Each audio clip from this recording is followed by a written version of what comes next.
બ્રહ્મ સંબંધ મંત્ર એટલે કે આત્મનિવેદન મંત્રનું અનુસંધાન કરવાની આજ્ઞા શ્રી મહાપ્રભુજી વલ્લભાચાર્યજીએ નવરત્ન ગ્રંથમાં કરી છે. ત્યારે આપણે કહ્યું છે કે નિવેદનમ એટલે કે આ બ્રહ્મ સંબંધ મંત્રનો અનુવાદ અને તેના વિશેનું અનુસંધાન.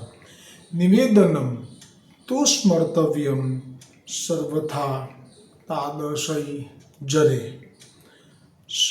આ જે બ્રહ્મ સંબંધનો મંત્ર છે તેનો અનુવાદ ગુજરાતીમાં કે ભગવાન શ્રી કૃષ્ણથી વિખૂટ આપણે હજારો વર્ષોનો સમય વ્યતીત થવાથી ભગવાનની પ્રાપ્તિને માટે હૃદયમાં જે તાપ ક્લેશનો આનંદ થવો જોઈએ તે જેને તિરોધાન થયો છે તેવો હું જીવ ભગવાન શ્રી કૃષ્ણને દેહ, ઇન્દ્રિય, પ્રાણ, અંતઃકરણ, તેના ધર્મો, સ્ત્રી, ઘર, પુત્ર, કુટુંબ, ધન, આલોક અને પરલોક આત્મા સહિત સમર્પણ કરું છું. હું દાસ છું, હે કૃષ્ણ, હું તમારો છું. પુષ્ટિ માર્ગમાં બ્રહ્મ સંબંધનો મંત્ર એ તો બીજ છે. પુષ્ટિ માર્ગ માટે મૂળ છે, બીજ તો નહીં પણ મૂળ છે. કેમ કે આ જે મંત્રમાં શબ્દો છે એનું પ્રાગટ્ય શ્રી ગોવર્ધનનાથજીના મુખારબિંદમાંથી થયું છે. અને આ એ જીવો માટે છે કે જે જીવોએ પૂર્વે શ્રી ઠાકોરજીની સાથે લીલામાં વિહાર પણ કરેલો છે, ઠાકોરજીના રૂપનું પાન પણ કરેલું છે, ઠાકોરજીના શ્રીમુખથી વાણી પણ શ્રવણ કરેલી છે, ઠાકોરજીના સાથે ઘણા સમય સુધી આપે વાસ કરેલો છે. તો આ બધા જીવો જે છે એ જો ભૂલી જાય તો એમને તાપ ક્લેશનો આનંદ ન થાય, તો એ જ્યાં ત્યાં ભટકે અને એ દુઃખ એ ગોવર્ધનનાથજીથી સહન ન થાય. એટલે આ ભક્તિ માર્ગનો એવો લાભો છે કે એક વખત પણ જો પ્રભુને કોઈએ પામી લીધા પછી તો કંઈક અપરાધથી કે કંઈક મનોરથથી જો પડવાનું થાય છે ભૂતલ પર, તો પછી ગોવર્ધનનાથજી એ જીવને છોડી શકતા નથી. જેવી રીતે જુઓ, અમને ગઈકાલે જ 84 વૈષ્ણવના જે પ્રસંગોમાં પોસ્ટ મૂકી હતી એ દિનકર શેઠના લીલામાં તેમનું નામ છે મન આતુરી. સ્વામિનીજી જે કંઈ પણ ઠાકોરજીની સાથેની લીલા વાર્તાનો અનુભવ એ આને જતાવે અને એ પછી જઈ અને શ્રી ઠાકોરજીને કહે અને ઠાકોરજી આપ પણ આપનો અનુભવ જતાવે સ્વામિનીજી સાથેનો, એ પાછો મને કહે તો આ પાછી જઈને સ્વામિનીજીને કહે. એ મન આતુરી એ હવે ભૂતલ પર પડી છે, હજારો જન્મો, હજારો વર્ષો થઈ ગયા છે. તો આપણને એમ થાય કે આટલા બધા વખત સુધી પ્રભુએ એની સુધી ના લીધી. તો એ મેં પહેલાં પણ કહેલું છે કે અહીંયા કાલની ગણના જુદી છે. આપણા માટે એક મહિનો હોય ત્યારે ત્યાં એક દિવસ હોય છે દેવતાઓનો. બ્રહ્માજીનું તેનાથી પણ જુદું ગણિત છે. તો પછી પ્રભુના ત્યાં તો ઘડિયાળ જ નથી, એટલે ત્યાં સમય નથી ગયો, થોડોક પણ સમય નથી ગયો, પણ અહીંયા તો ખૂબ સમય ગયો છે.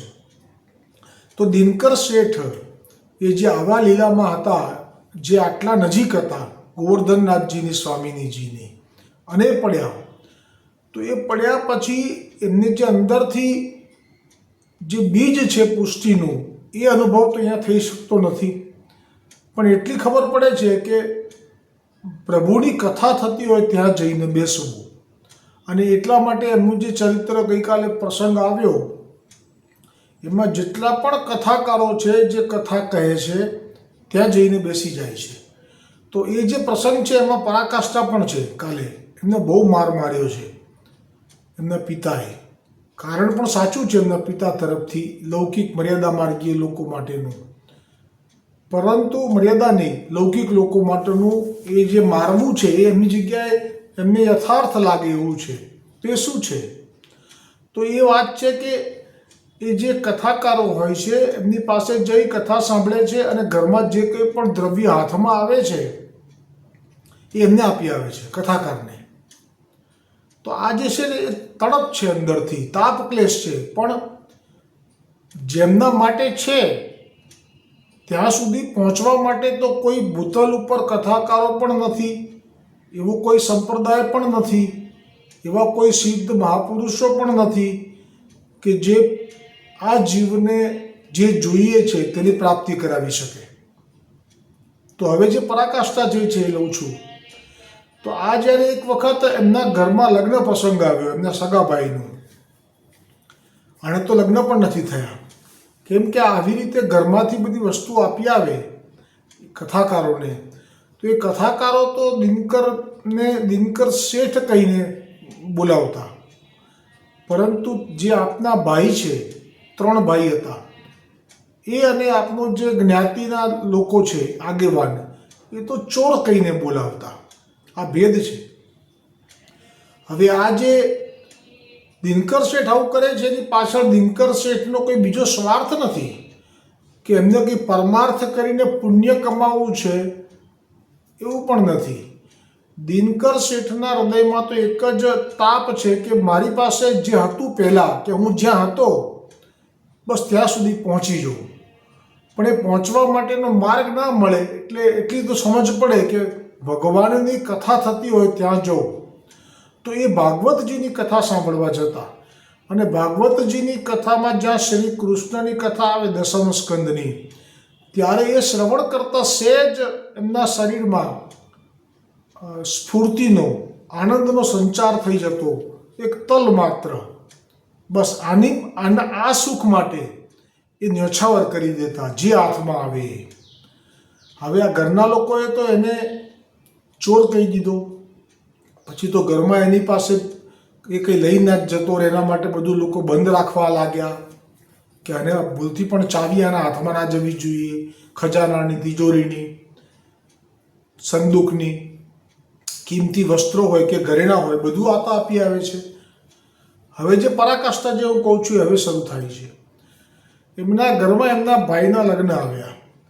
એ જમાનામાં લગ્ન થતાં કોઈ બહુ મોટા શેઠના, સાહુકારના, શ્રીમંતના ઘરમાં આવે અને જો એટલામાં ને એટલામાં જ લગ્ન હોય તો એ લોકો ઘોડા ઉપર જ જાન લઈને નીકળતા, એટલે કે બધા ઘોડેસવારી જાણતા હતા. અત્યારે વરરાજાને જ ઘોડા ઉપર બેસાડવામાં આવે છે, પણ એક શોભાના ગાંઠિયા જેવા, એ ઘોડાને ચલાવી શકતા નથી, એનું રાઇડિંગ કરી શકતા નથી, પણ એ વખતે તો આ બધું સહજ હતું. તો આ દિનકર શેઠના ભાઈ, દિનકર શેઠ પોતે, એમના પિતા, આ બધા જ ઘોડા ઉપર બેઠા અને ઘોડો ચાલ્યો. હવે આ તો જુઓ, લૌકિકમાં તો જે પહેરવા પડે કપડાં એ પહેરવા પડે, જે અલંકાર આપવા પડે એ આપવા પડે.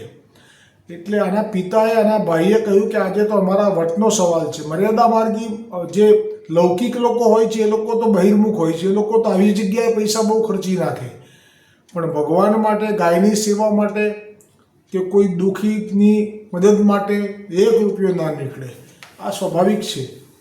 તો આ લોકોએ વિચાર્યું કે આજે તો અમારા લગ્ન છે, તો અમારે તો અમારા પ્રમાણમાં એને પહેરાવવું તો પડશે જ ને, અમારી જોડે જ છે, પછી ક્યાં ચિંતા છે, જેવા પાછા આવશે એવા બધું પાછું કાઢી લઈશું.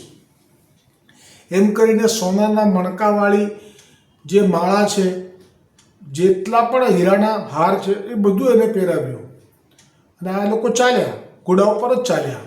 જ્યાં જાન જવાની હતી ત્યાં ગઈએ ખરી, પણ આ લોકો વિવાહના કાર્યમાં પડ્યા એટલે દિનકર ત્યાંથી નીકળી ગયા.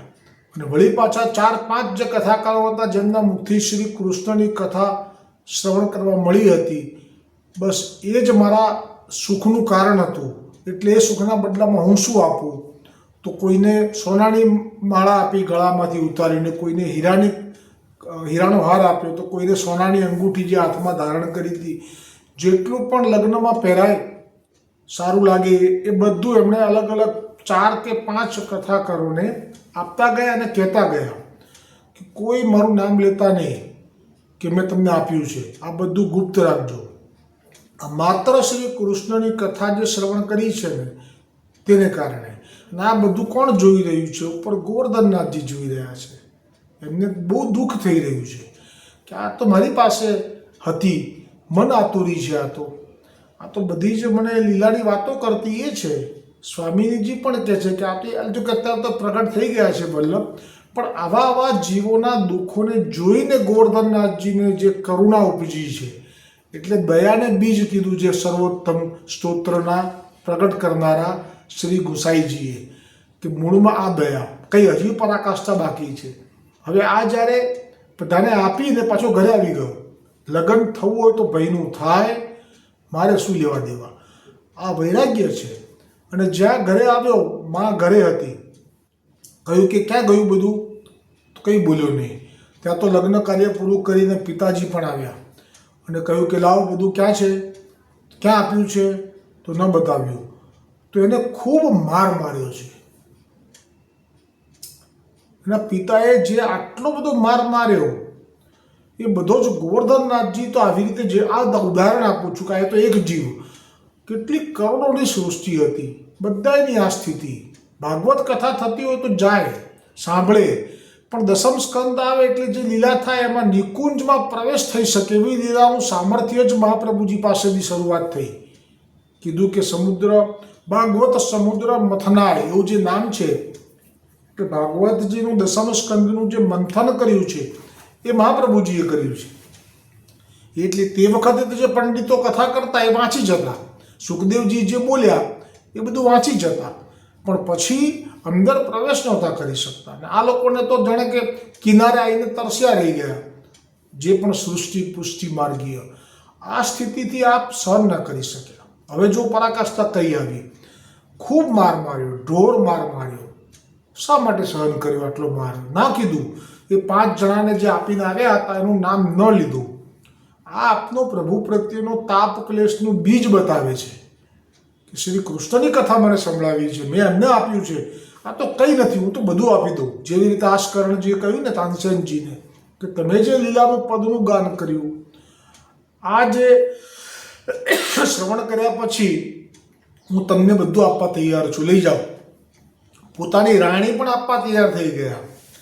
કેમ કે આ જે સુખ છે પુષ્ટિ માર્ગના પૂર્ણ પુરુષોત્તમ સાથેનું, એની સામે કોઈ સુખની તુલના જ ન આવી શકે. જો આજે તમે સર્વોત્તમ સ્તોત્રમાં ગોકુલનાથજી આજે પહેલી વખત તમને ખુલીને કહેશે કે વિષ્ણુ એ પરમ બ્રહ્મ છે અને શ્રી કૃષ્ણ એ પૂર્ણ પુરુષોત્તમ છે.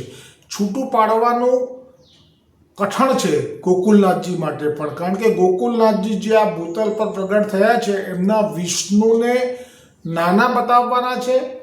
પૂર્ણ પુરુષોત્તમ તો પૂર્ણ પુરુષોત્તમ જ છે, પણ આપ બહુ જ સાચવીને નિવેદન કરતા. જ્યારે પણ આપે કર્યું ત્યારે આ બહુ ફોડ ના પાડતા. આપનાથી એવું થતું નહીં, પણ આજે તો છૂટકો જ નહોતો. કેમ કે આજના જે નામની અંદર આપે જે શ્રી ગોકુલનાથજીએ સ્પષ્ટતા કરવી પડી છે સર્વોત્તમ સ્તોત્રમાં, કે જે પરબ્રહ્મના આ બ્રહ્માંડના જે અધિપતિ છે એ સાક્ષાત અક્ષર બ્રહ્મ છે, એ વિષ્ણુ છે. અને એમનાથી આ માર્ગ ચાલે છે, જેમાં આપણે જે નામ કહ્યા, કપિલ ભગવાન, દત્તાત્રેય ભગવાન, બ્રહ્માજી, શિવજી, નારદ મુનિ, સનકાદિ, આ જે 4 સંપ્રદાયો છે ને એ આ ભગવાન વિષ્ણુથી પ્રગટ થયેલા છે. અને હવે ગોકુલનાથજી કહે છે કે પણ મહાપ્રભુજી વલ્ભાચાર્યજી તો પૂર્ણ પુરુષોત્તમના મુખારવિંદથી પ્રગટ થયેલા છે. એટલે આપ જે છે એમની સમાનતા આમાંથી એકેયની સાથે, મહાદેવજી પણ નહીં પછી એમાં કોઈની સાથે ના થઈ શકે, એવું પહેલી વખત આજે ખુલાસીને કીધું છે આપે. એ જરૂરથી સર્વોત્તમ સ્તોત્રમાં પણ આપ લાભ લેજો. હવે અહીંયા માર્યા છે, ઢોર માર માર્યો છે, પણ શ્રી કૃષ્ણ કથા મને સંભળાવી છે એ લોકોએ ભલે માર ખાવો પડે. બાકી રહી ગયું હતું તો ખાધા પીધા વગર એક ઓરડામાં પૂરી દીધા 3 દિવસ માટે, તો પણ મુખમાંથી ચૂ કે ચા નથી કરી. માત્ર શ્રી કૃષ્ણની કથા કાનમાં ગયેલી છે, એમના ગ્રામોફોનની રેકોર્ડ જેવી. એ લોકોને સ્પર્શ નથી એ લીલાનો દસમ સ્કંદની, પણ છતાંય લીલાના જીવ છે ને એટલે એટલી કથાથી પણ એમને સ્ફૂર્તિનો અનુભવ થતો કે આ અમારા ઠાકોરજીની કથા થઈ રહી છે, પણ આગળ કશું નહીં. બસ એટલે જ ગોવર્ધનનાથજીને દયા ઉપજી છે અને ગોવર્ધનનાથજી આપના મુખારવિંદથી મહાપ્રભુજી વલ્લભાચાર્યજીને પ્રગટ કર્યા છે. મહાપ્રભુજી વલ્લભાચાર્યજીને પ્રગટ કર્યા પછી આપ જ ગોવર્ધનનાથજીની કંદરા, ગોવર્ધન મહારાજ એટલે કે પર્વતની કંદરામાંથી પ્રગટ થયા છો. એ ગર્ગ સંહિતામાં વિસ્તારથી આવશે કે કઈ કઈ જગ્યાએથી પ્રગટ થયા હતા. અત્યારે બિરાજે છે એ જગ્યા જુદી છે, આ પ્રગટ થયા હતા એ જગ્યા જુદી છે. એને શૃંગાલ મંડલ તીર્થ કહેવામાં આવે છે, જ્યાં સ્વામિનીજીએ ઠાકોરજીનો શૃંગાર કર્યો હતો એ સ્થળ છે, તીર્થ સ્થળ એ રીતે પ્રખ્યાત છે. આ બધું આવશે ગર્ગ સંહિતામાં. પણ આ જે પ્રાગટ્ય છે ગોવર્ધનનાથજીનું એ શા માટે છે? તો કે બસ આ જીવોને જે પીડા થઈ રહી છે હવે સહન નથી થતી, એટલા માટે જ આપ પ્રગટ થયા છો. ગોવર્ધન કંદરામાંથી મહાપ્રભુજીને પણ આપે આપના મુખારવિંદમાંથી પ્રગટ કર્યા છે. એટલે આજે જે સર્વોત્તમ સ્તોત્રમાં ગોકુલનાથજીએ કહ્યું છે કે અક્ષર બ્રહ્મ છે એમના કરતાં અધિક છે મહાપ્રભુજી વલ્લભાચાર્યજી, કેમ કે આ પૂર્ણ પુરુષોત્તમના મુખારવિંદથી છે. આવી સ્પષ્ટતા આજના પોસ્ટમાં બહુ પહેલી વખત સ્પષ્ટ કરી છે, કારણ કે આપ કાણી રાખે છે, આપ એકદમ નથી ઉચ્ચાર કરી શકતા, પણ આજે બીજો કોઈ આમાં અવકાશ જ નહોતો એટલે આપે સ્પષ્ટતા કરી દીધી. અને પછી જે આ દુઃખ જોયું છે આવા અનેક વૈષ્ણવોનું, એટલે જ પછી મહાપ્રભુજીને કહ્યું કે હવે એમના કર્મો ના જોતા, એમના પાપ ના જોતા, એમને આપના પ્રમેયબળથી અંગીકાર કરજો. તો આનો અર્થ લોકો એવો સમજી બેઠા છે કે બ્રહ્મ સંબંધ લઈ લઈએ છીએ એટલે પાપ કરવાનો અધિકાર મળી જાય છે. પાપ ન જોતા એટલે અંગીકાર કરી રહ્યા છે ત્યાં સુધીથી પહેલાં જે પાપ કર્યા છે એ તરફ દ્રષ્ટિ ના કરતા, એમ છે આપનું આજ્ઞા. બ્રહ્મ સંબંધ થઈ ગયા પછી જો પાપ કર્યું છે તો હમણાં જે આ વૃક્ષ યોનિમાં આવ્યો છે અને જે 252 વૈષ્ણવની વાર્તામાં વૃક્ષ જ્યારે પડી જાય છે, ગુસાઈજીની કૃપાથી વૃક્ષ યોનિમાંથી મુક્ત થઈ જાય છે, લીલાની પ્રાપ્તિ કરી લે છે, ત્યારે વૈષ્ણવે પૂછ્યું જ છે કે આ કોણ હતો? તો કે આ વૈષ્ણવ હતો. તો કે જે વૈષ્ણવ હતો, હા મહાપ્રભુજીનો સેવક હતો. મહાપ્રભુજીનો સેવક થઈને વૃક્ષ યોનિમાં આટલી પીડા, હા એ વિષય હતો. વિષય એટલે પર સ્ત્રી ગમન કરનારો, તો વૃક્ષ યોનિમાં આવ્યો હતો. એટલે કોઈ ગેરસમજ ના કરતા કે બ્રહ્મ સંબંધ થયો છે એટલે, હા એ વાત તો છે કે બ્રહ્મ સંબંધ થયો છે એટલે હવે બ્રહ્મ સંબંધ થયા પછી જો પાપ કરે છે તો 3 જન્મનો અંતરાય તો ભોગવવો પડે છે. એટલે 3 જન્મ કાઢવા એક વખત બ્રહ્મ સંબંધ થઈ ગયા પછી, અને દરેક વખતે બ્રહ્મ સંબંધ ફરી થાય, જેમાં આમાં થયો ગુસાઈજીએ કર્યો પછી એનું વૃક્ષ યોનિમાંથી ઉદ્ધાર થયો. એવી રીતે એક પેલો આવશે પ્રસંગ કાશીમાં જે શૈવના ઘરમાં જન્મે છે, એ આ કપૂર ક્ષત્રિય જલદરિયો, તો એનો પણ બીજો જન્મ થયો. એ મહાપ્રભુજીનો સેવક હતો, ફરી ગુસાઈજીનો સેવક થયો.